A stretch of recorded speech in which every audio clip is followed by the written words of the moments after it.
This is the USA Trains GP38. It's my first USA Trains loco of this size. I have two SD70s in Southern Pacific. This is my first one for a 4-axle loco, the GP38, and it's in Rock Island, the last blue scheme that Rock Island had before they went bankruptcy, and went into bankruptcy in roughly 1980, April in 1980, where they were dissolved. But at any rate, I've yet to put the rails on them, or the railings, and I'm going to put KD couplers on them. And one thing I noticed was the trucks here. They have very small wheels, and here's a wheel set that, thanks to Nick Savatke, who let me try these to replace the ones with traction tires. I'm not a traction tire fan, and this loco came with two of the axles with traction tires, so I'm going to retrofit these eventually. But notice how the diameter is here, and it's if you measure it out, it scales to about a 32-inch diameter tread diameter, and that really is a wheel that's probably only appropriate for a GE40 4-tonner loco, and certainly not for a GP38 type or a GP9 even, or an F3, F7. Similar locos that USA Trains makes. So these are very undersized wheels. And for example, I had stainless steel wheels made. Here's an example that I used in the aristo-craft GP40, SD45 E8s, E9s, and the Dash 9, and so on. And this is scaled to a 40-inch wheel, and you can see the relative size here compared. The wheel in the GP38 on the left here that I'm holding is very tiny. And in this particular loco, aside from the wheels, it also sits kind of low. So I measured the height to the rail head, and basically looked in a book that I have that shows the Burlington Northern GP38 dimensions, and it's shy about almost roughly 2/10 of an inch to the rail head. So I think if it had bigger wheels, that would raise it up to probably close to prototypical height.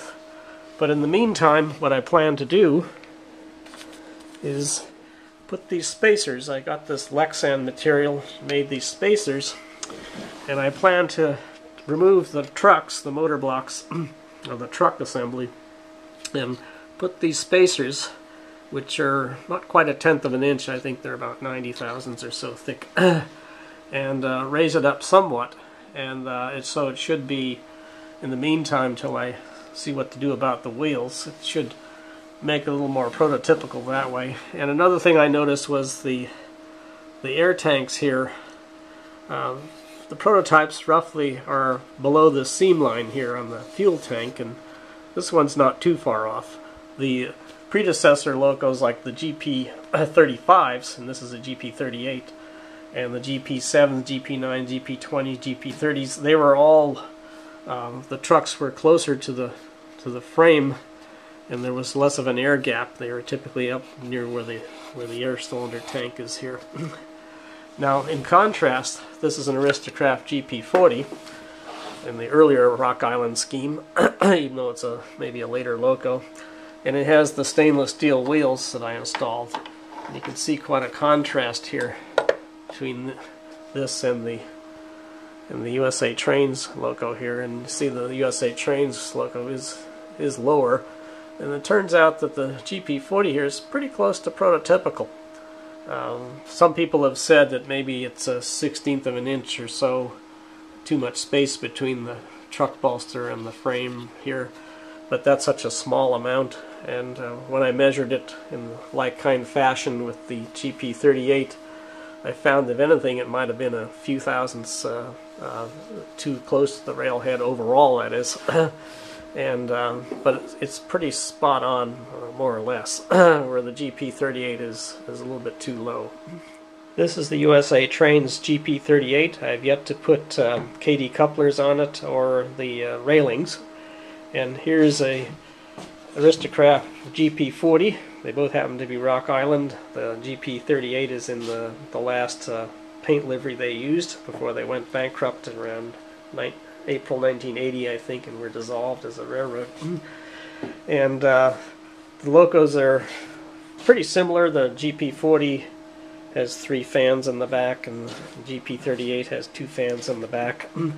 The 38 represents a non-turbocharged version, 2 exhaust stacks here, and the GP40 is turbocharged, 1 large exhaust stack there. And in the case of Rock Island, they didn't option for dynamic brakes, so the sides here are smooth where the dynamic brake would have gone.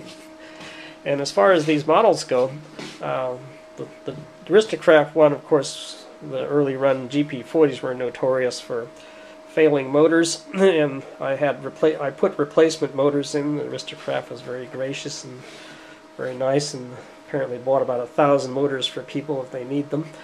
So, and I replaced the motors in here, and I noticed that the GP40 with its new motors actually starts out on lower speed per given voltage. Now, the Rock Island or the USA Trains is a nice running loco, but it seems to run faster for any given track voltage.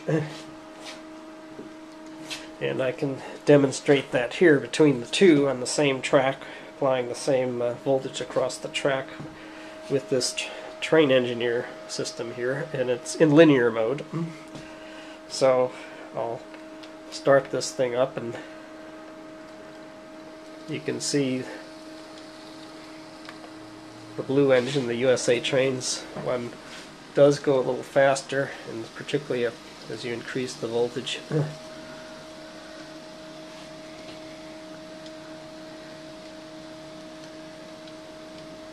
Now I'll go in the other direction. You'll see the GP38 catch up with the GP40.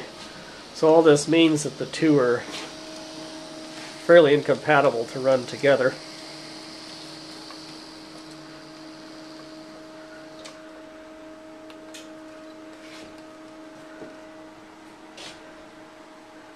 And there's the Aristo-Craft GP40 road number 378 that has Aristo-Craft replacement motors in it. And these motors, I've noticed, aside from remedying the high current draw issues that was prevalent in the previous motor in this thing,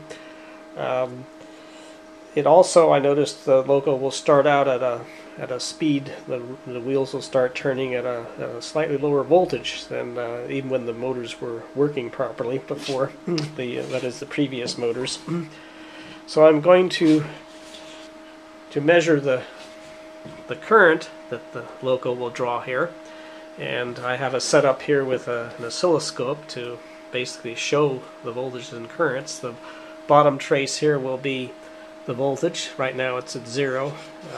And the top trace, or the middle trace, will represent current, and it's calibrated for the bottom trace is 5 volts per centimeter, so 1 centimeter, 1 gradation here is 5 volts, and the middle trace is going to represent current, and it's set up for add and invert 2 channels here, these first 2 channels, so that's going to be a subtraction function. And so that'll represent, that's 1 volt per centimeter gradation here, these 1 volt symbols. And so that'll represent 1 amp then, because what I've done was to put channel 1 and channel 2 across a 1 ohm sampling or Dale resistor here that basically will translate voltage to current, because Ohm's law, 1 volt divided by 1 ohm is 1 amp, and that is in the line that feeds to the track here. So, and then the rollers are across the track, the ball bearing Bachmann rollers that the loco is sitting on for both ends. And this scope probe is channel 3. It's going to measure the voltage across the track. So, and that's this channel here. So I'm going to now run up the voltage. And I'm going to set it for 5 volts, according to the scope here, the bottom trace. And there's 5 volts. And the current draw of the loco is It's not quite a centimeter, so it's 2, 4, 6. It's roughly about 7/10 if I average this ripple effect here, which is, I believe, the commutator causing that variation there. And so here's the loco. The wheels are turning, you can see here on the little rollers, both front and back trucks. So I'm going to use this as a reference to compare it with the USA Trains GP38 current draw. So again, this is set for 5 volts, and the current is roughly 7/10 of an amp, or maybe 0.75, 3/4 of an amp roughly. So here's the USA Trains brand GP38, now placed on the track rollers, Bachmann rollers, where I had a GP40 using the same rollers, and it's about identical wheelbase. And the GP38, of course, the prototype, and the GP40 were about the same lengths, and so that's nice to nice comforting to know that they're about the same. The earlier version, I should say version, but the predecessor to the 38 might have been the GP35, and that was a slightly shorter loco. But the GP38 and the GP40 appeared to have shared the same underframe.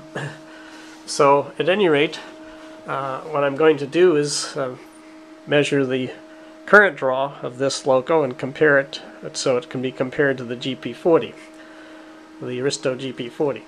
So here's the same oscilloscope set up the same way as I did for the GP40. And now I'm going to run it up to 5 volts. That is the bottom trace here, like I did with the GP40, and we'll see what current it draws.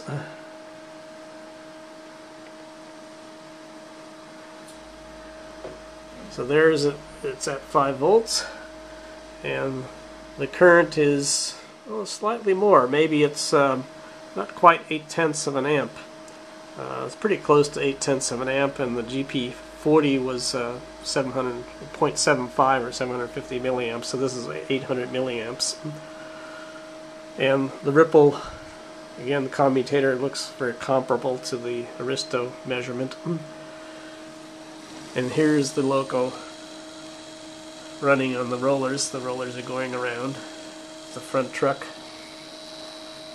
and there's the back truck. So it's interesting, the two brands are pretty close as far as their current consumption at least 5 volts, and yet the GP38 seems to be a physically faster loco when it's going down the track, and the GP38 also has fairly small wheels compared to the GP40. They're really under scale here. They scale out to about 32 inches, which was something common maybe on a GE 44 tonner switching loco, but not on a road loco. So if the wheels were scaled up to where they should be, the loco probably would run even faster. So apparently the gearing is the difference in the gearboxes between the GP38 and the Aristo GP40, so this is apparently geared to run at a higher speed.